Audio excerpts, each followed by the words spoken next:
Alors, Bezrat Hashem, le Chok l'Israël de ce matin, Choulin 84a. Amar Rabbi Yochanan, Arotse shit asher ya'asok bib emadaka. Celui qui veut s'enrichir, qu'il achète le menu bétail. Par exemple, le mouton. Pourquoi?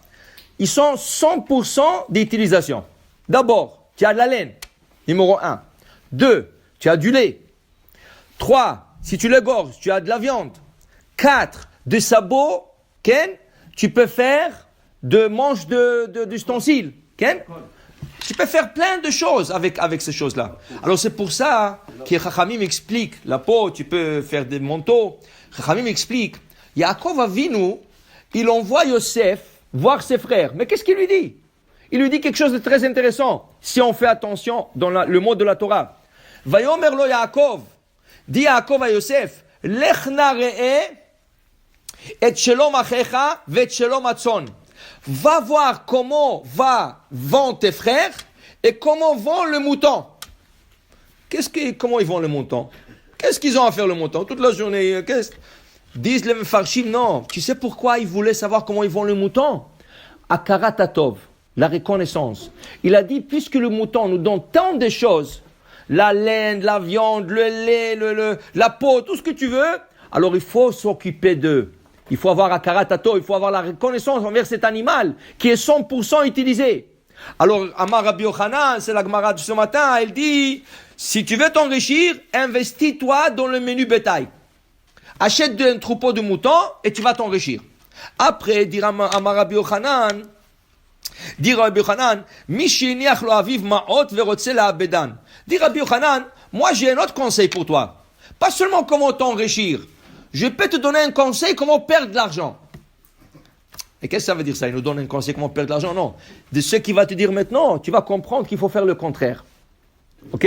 Alors comment? Arotse le'abed ma'ot, c'est lui qui a un grand héritage de ses parents.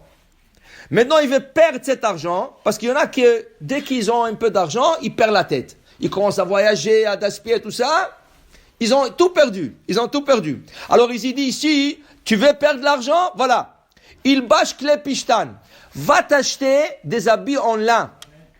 Vishtamesh bikles chouchit. Va t'acheter des ustensiles en verre de l'époque, qui était très fragile. Viskor po'alim. Et va engager des ouvriers qui vont travailler, mais ne regarde jamais qu'est-ce qu'ils sont en train de faire. Tu es garanti avec ces 3 choses de perdre ton argent vite. Okay? Alors il dit c'est comme ça. Il bâche klepishtan, bekitana rumita. Il y avait un tissu très cher. Okay? À l'époque de Chachamim, c'était un lin très très cher. Okay? Va acheter tous tes habits en lin cher. Vous savez que le lin, ça protège contre la inara. C'est pour ça, les avdil et les falfé avdalot, les morts, ceux qui décèdent, qu'est-ce qu'on leur porte? Le linceul. En lin pur. 100% lin. Pourquoi? Lin. Le lin, il protège contre la inara, contre le mauvais esprit, tout ce que... Alors Yosef, regardez dans la Torah. Yosef, il s'habillait de lin. Par eux, il connaissait ce secret. Alors, il voulait lui enlever cette protection. Qu'est-ce qu'il lui a fait? Revid azaav al tzavarav. Où il lui a fait un collier en or, comme en tissu avec de l'or. Il lui a mis sur le cou. Pourquoi? Parce qu'il était déjà tout habillé en lin. Il voulait lui enlever cette kedusha. Pourquoi? Celui qui est habillé en lin, la sorcellerie ne s'attrape pas sur lui. Il est protégé de tout. Alors, Paro ne voulait pas que Yosef soit si protégé. Il lui a fait comme un beau collier en or, des tissus avec des trucs en or, de fils en or, pour qu'il ne soit pas habillé complètement avec du lin. Yosef ne le mettait pas. Il ne mettait rien quand il était devant le pharaon. Mais toute la journée, il te prenait. Alors, il dit ici, le lin, ça protège. Mais le lin, il y avait un lin qui était très cher. Très, très cher. Ok? Amen. Alors, il dit ici, achète ce tissu en lin, ou en soie, ou en n'importe quoi, et tu vas perdre de l'argent rien qu'en achetant des habits. Tu investis dans les habits. Les habits, ça s'use. Okay?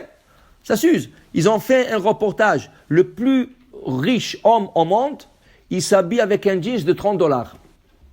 Et les hommes pauvres, ils s'habillent avec un jeans de $200. Le riche, il ne s'habille pas avec un jeans cher. Et en plus de ça, il y a des trous dans les jeans.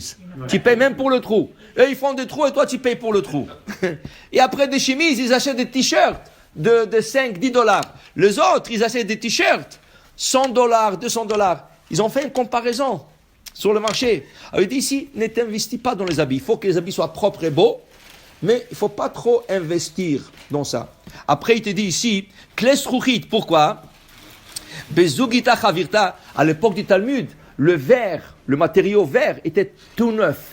Alors, ce n'était pas comme aujourd'hui qu'il y a des verres qui sont résistants au chaud et tout ça, s'ils tombent, ils ne se cassent pas, comme le Pyrex, Acropal, tout ça. Alors, dès que tu touchais le verre, il se cassait. Si tu achètes tout en verre, tu es garanti, en bout de quelques temps, tout va se casser et tu as perdu ton argent.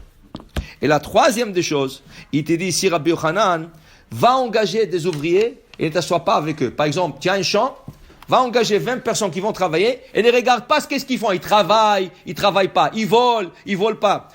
Des employés, tu as besoin d'être derrière. Qui veut dire rien que voir.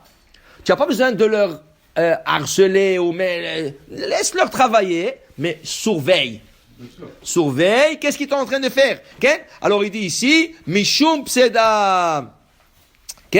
Pourquoi? Pour ne pas perdre Chas v'Shalom. Après il dit ici, la Gemara continue. La Gemara continue. Elle dit, puisqu'on parle de richesse, comment devenir riche? Amar Rabbi Amé, Darash Rav Avira. Rav Avira, il a étudié. Des fois, il disait ça au nom de Rabbi Amé, des fois au nom de Rabbi Assé.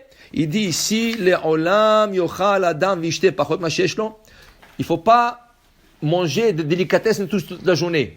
Mange un peu plus que tes moyens. Dis-moi, si tu vas sortir chaque soir au restaurant, tu vas mettre ton argent, tu vas perdre ça. Il dit, vichabed ishto banav yoter mesheshlo. Tu veux investir, tu vas devenir riche.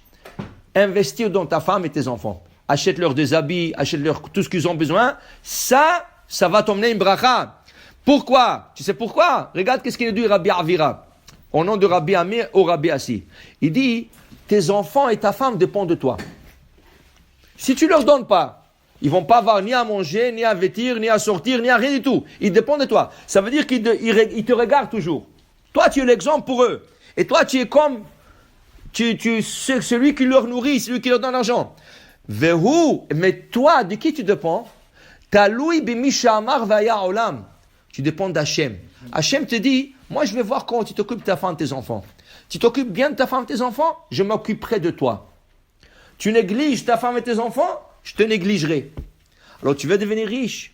La ségoula, occupe-toi de ta femme et tes enfants. Il ne faut pas exagérer non plus. Mais pour dire, si tu t'occupes bien avec respect et tout ce qu'ils ont besoin, Hachem te donnera aussi tout ce que toi tu as besoin. Baruch Adonai le'olam, Amen ve Amen.